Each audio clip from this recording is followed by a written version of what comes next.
we've been told the medicine to ensure that, the courts are not overburdened is to ensure that our electoral process works seamlessly. So what needs to be done with regards to this? Mr. Laolu Akande, former presidential aide, joins us now. And I don't know, have you been able to decipher precisely what needs to be done to strengthen our electoral process? Well, it's a very comprehensive conversation that started in terms of what are the new things that have to happen. But I think the issue of what happens in the court is a big deal. Like you remember, the Ways panel did one, and this was in 2008, in their reports to say that the role of the court is becoming too significant, and the court is beginning to play a larger role, a larger than ideal role in electoral matters. This was in 2008. Now this is 2023, and it's as if we never got that warning. So I think this is a very urgent matter that we need to really try to fix. The judges ought not to be the ones determining the outcome of elections. And it's not a new thing. Remember the case in Rivers State of Governor Amechi, who was not even on the ballot, ended up being the governor. So this is a problem that has been on forever.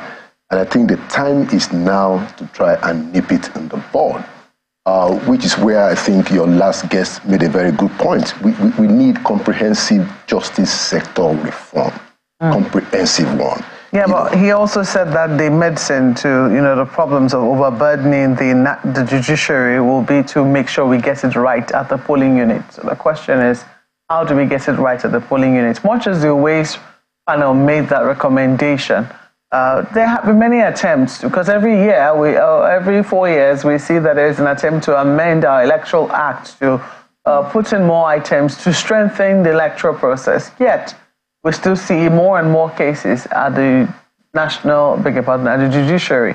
It doesn't appear that there's been any correlation with the number of reforms we're doing and the number of cases we're seeing at the judiciary. Yeah, and I think part of the problem is that there's a bit, or even more than a bit of impunity in terms of the offenses, electoral offenses that you have, the kind of violence that takes place, the intimidation, the overbearing incumbency factor.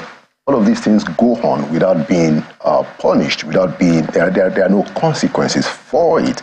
And so that is what affects what happens at the polling units. Are we really mature for this democracy? Do you think we're mature enough to handle it? Well, there's no doubt that democracy is the best form of governance that has been invented by humankind. The question is whether our political elites are ready to serve patriotically. And I say that, look, if the political elites have 50% love for the country, just 50%, Nigeria will be transformed. That is one area that we need to focus our attention on. And that is why it's important for the people to understand that in a democracy, it is about the people. The people have to be aware, the people have to be engaged. And that's why I thought that the level of voter apathy is just incredible. 20%, of the registered voters, go. Even though there have been big questions raised about that register as to whether or not it is the number of people we say are on it that are truly on it. That's true. Yeah, but, talking about maturity again and, democracy, we know that the biggest instrument of ensuring that government runs and, governance is felt on by the people is through the budgets. There have been big questions this week as well as to how we have focused on the budget, especially with regards to some of the revelations that have come out from the Lagos State budget. And some of the people are wondering, where have we been? I mean, as a people, where some of these items have been inserted into budgets and some of the inconsistencies that we've been seeing in recent times inserted into budgets. And it raises questions. Lagos is supposed to be an example, but then when you look at the fact that we have 36 states, and also the federal government, have we really gotten to the stage where ordinary citizens are interested in what it is that their governments are doing on their behalf through the budget? Yeah, I mean, very, very important point that you raised, Mark. And I want to say two things.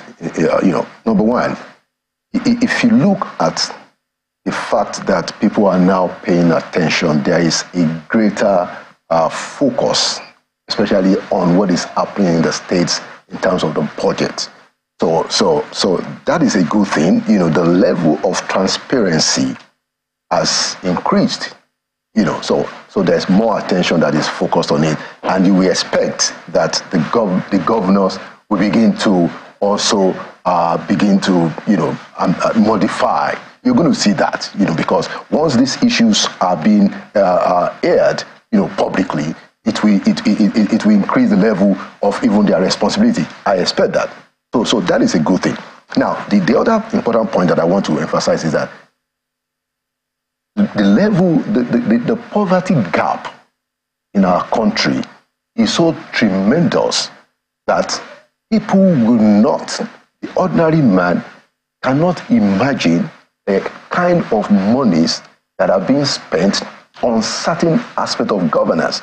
Look, the truth of the matter is that governance is costly, and we can have that discussion in terms of what has to be done to reduce, the cost of governance. But if you're going to have a government, if you're going to have leaders do their work, there is going to be a lot of expenses indeed. But the kind of poverty that we have in our society does not allow the people to even begin to imagine, even if some of these figures were moderate. Now, I will say that there's a lot of excesses, without a doubt. There's a lot of excesses. There are things that have been cut off. But we need to deal with the issue of poverty. Poor people cannot reason that you need this amount of money. A billion in our budget comes to possibly even less than 1%. But don't tell that to a poor man. Okay, so maybe that's where the problem lies, the fact that people are so poor, they cannot comprehend how much money. But, I think that this conversation will be something that will be ongoing. Mr. Laolu Akande, we have to thank you so much for your time. We're sorry that we had so little time with you, but I think it is also, the point has also been very clearly made that these conversations need to go on. Thank you so much for coming on Sunrise Elite this morning. Thank you for having me.